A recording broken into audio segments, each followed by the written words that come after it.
Un Noël sans sapin, ce n'est plus vraiment Noël. La tradition est ancestrale, les décorations traditionnelles. Pourtant, cette année, c'est le moment ou jamais de sortir des sentiers battus. Les décors ne cessent de se réinventer.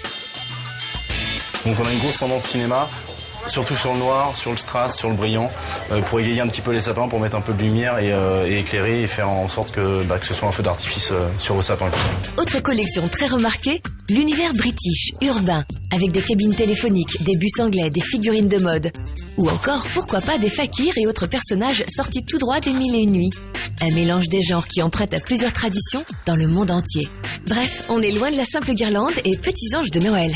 C'est vrai que les gens essayent de se différencier des autres en mettant des sapins qui soient complètement différents des sapins habituels qu'on peut voir. Le sapin de Noël peut même devenir fashion. Nous sommes ici sous la verrière d'un grand hôtel parisien où le sapin n'a décidément plus rien à voir avec le traditionnel épicéa.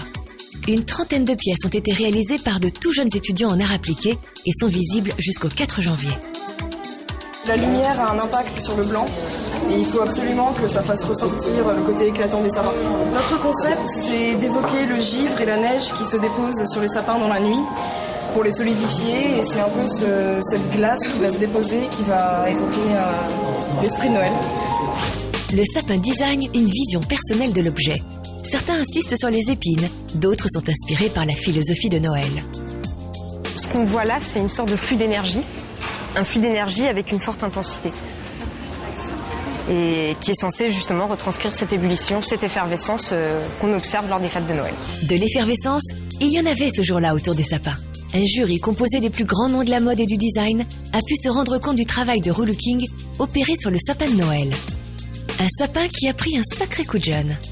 C'est plus qu'un coup de jeune, c'est un coup de génie. Parce que moi, je définis le génie comme quelqu'un qui est ingénieux. Et tout ce que je vois, c'est très, très, très ingénieux. C'est extraordinaire.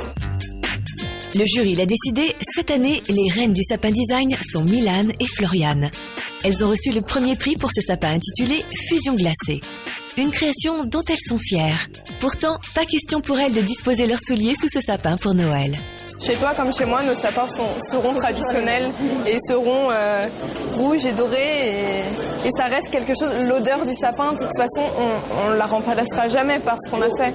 Il faut de toute façon continuer à avoir des vrais sapins, mais ça a quelque chose de magique de le réinventer aussi, quoi.